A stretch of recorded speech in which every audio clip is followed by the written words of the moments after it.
5, 4, 3, 2, 1, 0. La communauté du Pays d'Aix vous présente le MAC du Parc.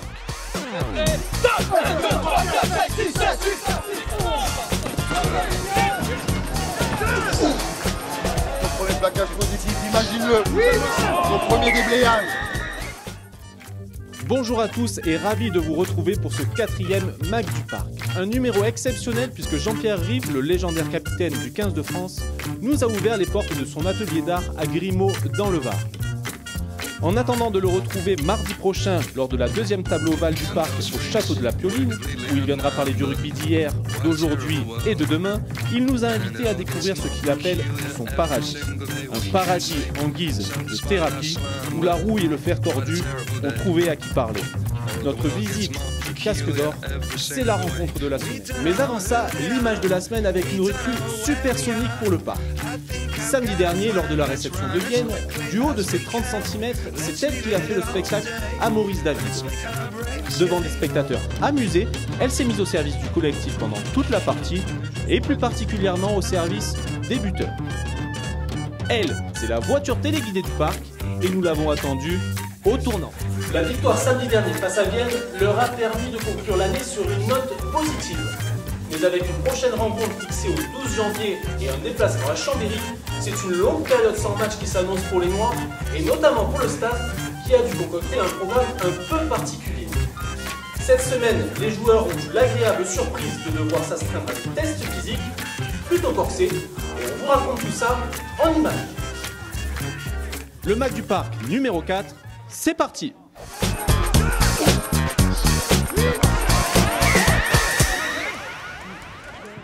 Dis-moi, quelle est ta première impression? Ouais, c'est pas mal. Il faut être vigilant à ce qui se passe sur le terrain quand même. Hein. Faut être vigilant.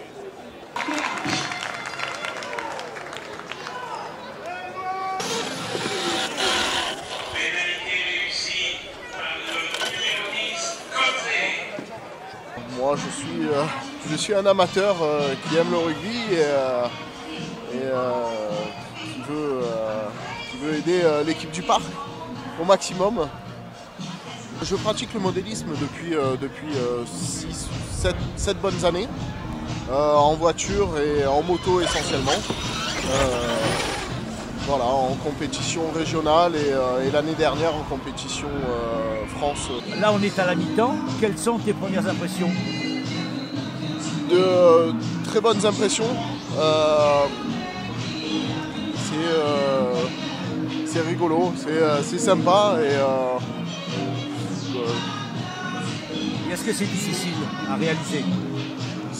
Il faut avoir une certaine dextérité parce que au niveau de la pénalité où on va emmener le tir, il faut avoir une bonne vision pour emmener le tir en fait. Hein.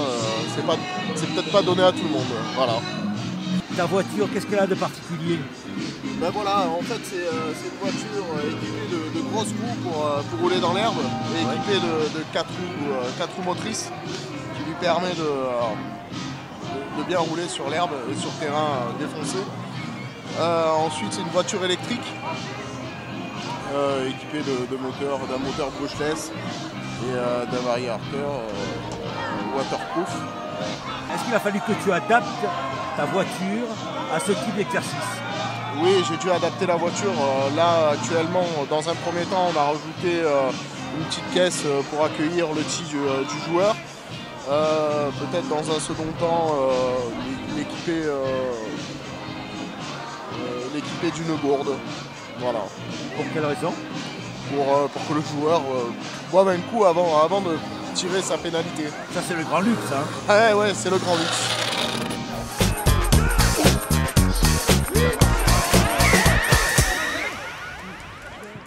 Jean-Pierre, où sommes-nous ici? Ici, on est dans un endroit qui est formidable. Voilà. C'est l'endroit où je suis le mieux. Là, pour moi, c'est le paradis. Voilà. Je pense que ça m'évite d'aller chez un psychiatre. Je suis en thérapie ici. Voilà, ça c'est des maquettes, des petites maquettes. Tu vois.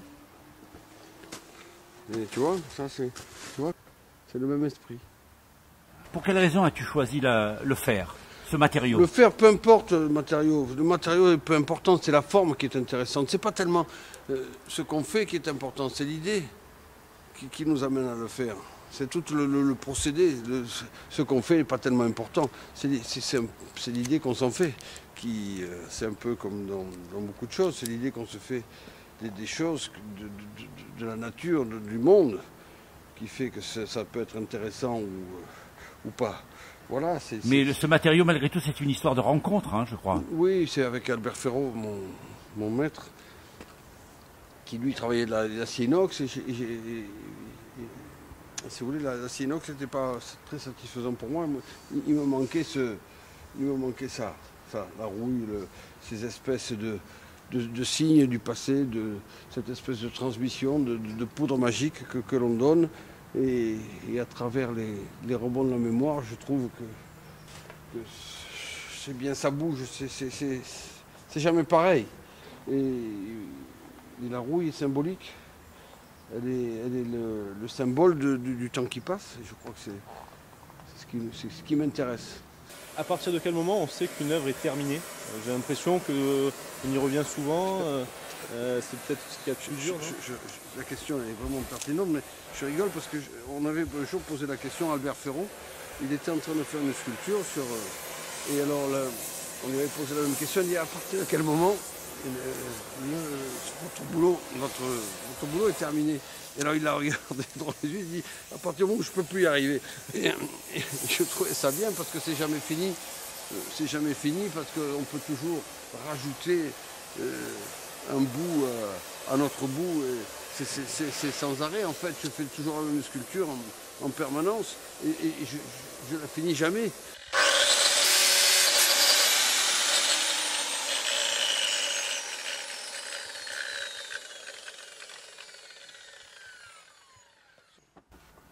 Ah, tu t'amuses bien, hein? Ah ouais. Alors ça, je m'amuse. Hein?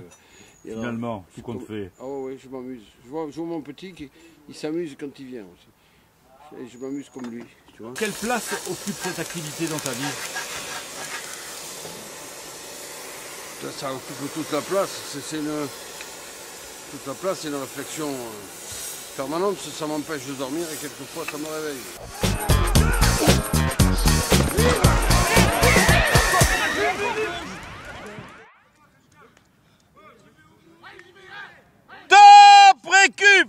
Tu vois, quand on est vieux, on a tellement peur de se tromper, eh ben, qu'on fait des petits machins et on barre les croix. Voilà, comme ça on est sûr. C'est l'Alzheimer qui me guette.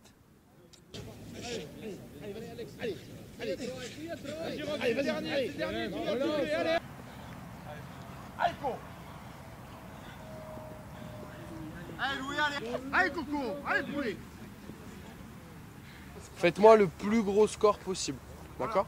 Marika, Tons, Wiley, go max each time.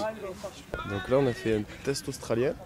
Donc c'est une course en navette en fait où ils augmentent leur distance à chaque fois de 5 mètres pour aller le plus loin possible. Et ils ont 6 fois 30 secondes pour faire le maximum de distance avec 35 secondes de recul. D'accord. Quel est l'objectif de cet exercice? C'est de tester, de mesurer? Ouais, donc en fait ça nous donne vraiment, ça permet de définir le profil des joueurs. Donc grâce à la première distance, la distance la plus importante qu'ils vont faire, on sait si c'est des joueurs plutôt puissants. Et après en calculant sur en fait, la moyenne des distances qu'ils font au global, on peut définir un niveau d'endurance sur des exercices à haute intensité. Donc c'est vraiment spécifique au rugby. Donc après on arrive à sortir des stats pour dire au coach ça c'est plutôt impact player, ça c'est un joueur que tu peux garder longtemps sur un terrain. Voilà, ça permet vraiment de fournir à Conrad pas mal de renseignements. D'accord. Quel est l'intérêt de venir faire des tests à cette période de l'année? On est dans une période où le parc n'a pas beaucoup de matchs. Est-ce que tu peux nous expliquer? Le but du jeu en fait c'était de valider notre prépa. Donc on a eu les tests en début d'année, on les a refaits à la fin de la prépa. Et là en fait on essaie de quantifier, de dire est-ce que notre volume d'entraînement, qu'on essaie qu'il soit le plus petit possible pour avoir pour le moins de fatigue.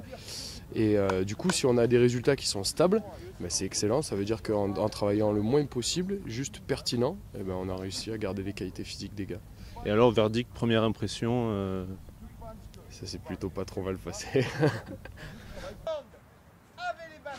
Tu es en vacances, hein? Non, pas tout à fait, quand même pas. Non? Non. Je me suis fait faire une piqûre dans le genou lundi. Oui. Et du coup, je dois respecter 10 jours de repos au niveau des jambes. Donc je peux travailler que le haut du corps.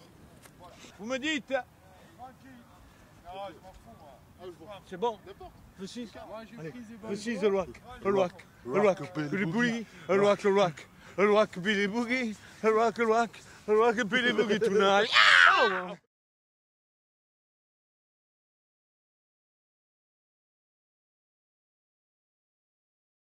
Et moi, je dois dire quoi? Ici, il n'y a pas de sirène. Ah oui, voilà. Non, Jean-André, ici, il n'y a pas de sirène. C'est quand même pas la fin. C'est l'affaire. Oui? Oui. Je sais pas.